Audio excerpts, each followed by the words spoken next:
Hey, Facebook, YouTube, LinkedIn. It's Kendall with lawnbot here. Hope you're doing well.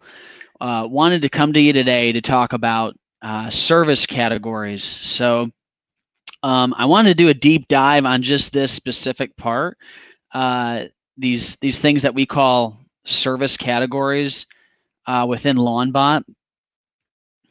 So we get a lot of questions about this, but it's also a big differentiator in our product, and also why it works, or why I think it works so well. It works for so many companies. So, and when we're on demos, we can't do a deep dive typically. So I thought it'd be an awesome video to make talking about service categories and why they're there, and kind of what they're used for. So service categories you can think of as a really high level description of a line of service. So a good way to think about it is if you're in the mowing business, let's say, well, you might have 2 or 3 different types of mowing programs under your mowing service category. Or let's say we're talking about mosquito control, right?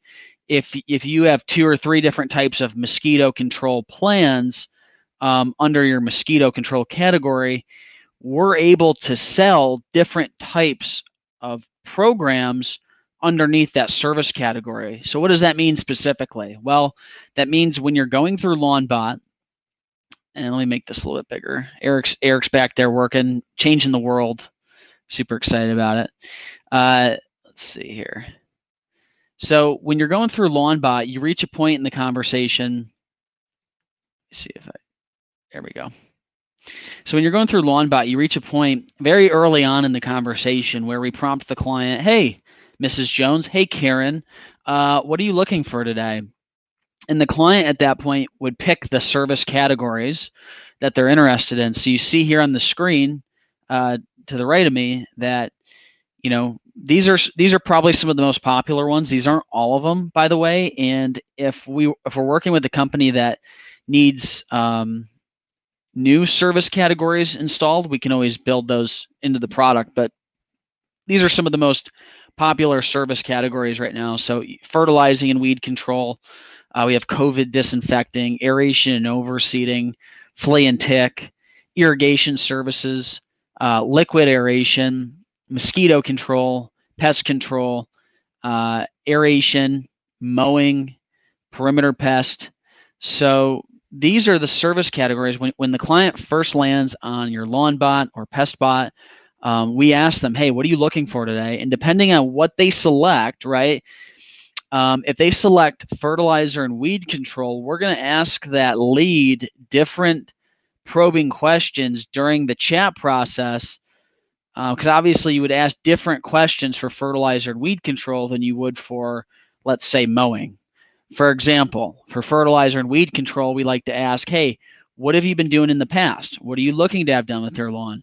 What's the biggest issue you have in the lawn, right? Because based on their biggest issue, we can actually sell them a different plan, a different fertilizer or weed control plan, right? If we're talking mowing, well, when's the last time the lawn was cut? Do you want weekly or biweekly? Do you have a locked gate? How big is your gate, if you do have one? So those are types of mowing probing questions that would be asked if the mowing service type was selected earlier in the lawnbot process. A good one for irrigation that we ask is, how many zones do you have? Is it 10, 15, 20? I don't know. You can also price irrigation turn on and turn off service by square footage of the turf. So I think that's pretty useful. And for pest control, obviously for pest, right, you're going to ask them, well, what's bugging you out there? And we can show different pictures of bugs and pests. And depending on what they click, we can actually sell them a different pest control program, which is super exciting. So we see this as we've digitized the sales process for home services. Typically, we would ask all these same questions based on service category over the phone. So if somebody called my office and they said they were interested in pest control, okay, great, Mrs. Jones. Well, what's bugging you out there? Like, what are you seeing? And So we've digitized those same probing questions that, you know, your reps, your team members, your CSRs are taking over the phone. But the only way we know which probing questions to ask is what service category was selected at the top of the funnel. So they hit lawnbot. We ask them to confirm the address. Next question is, hey, what prompted your interest in our service today? Was it fertilizer, weed control, flea and tick, liquid aeration? You know, we can do so many service categories, and we're adding more all the time. But these are some of the most prominent ones that are used right now within lawnbot. So I want to take you and show you these today. It's a question we get a lot, like what exactly is a service category, right? Do I list every service that I do at that section? Well, my recommendation is no. So, you know, you might, depending on the time of year, want to list a service category at the top of the funnel, and other times of the year you might not want to. What would be a situation where that happens? Well, that'd be in the spring, where maybe in the spring, I only want to sell aeration and overseeds with somebody who buys a fertilizer and weed control plan. Therefore, you'd put aeration and overseed as an upsell underneath the fertilizing and weed control service category. But maybe in the fall, you want aeration and overseeding to be a more prominent service. So that's when you would have that service category displayed at the top of the funnel.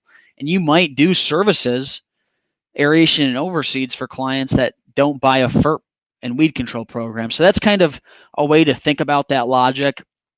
It's really a kind of if this, then that scenario. It's a good way to think about it. If this service category is selected, then we're going to ask these probing questions to know which program or lines of service to get them on. So, you know, lawnbot is a very robust platform. We've spent a lot of time with, hey, here's what the human process looks like on a typical phone call. How do we digitize that and make it repeatable, duplicatable, and consistent across every interaction? So I think this is the perfect way to do it. And honestly, really makes it fun and beautiful and colorful and really fun. So that's a little bit about service categories. Hope everybody's doing well today. Today we have, it is Thursday. Tomorrow is live demo Friday. I think Eric's going to have some more progress on the dashboard. We're really sprinting on that at the moment. We think it's going to be a great game changer for our customers. So if you have any questions, feel free to reach out in the meantime. Other than that, I hope everybody has a great day, and we'll see you tomorrow for live demo Friday.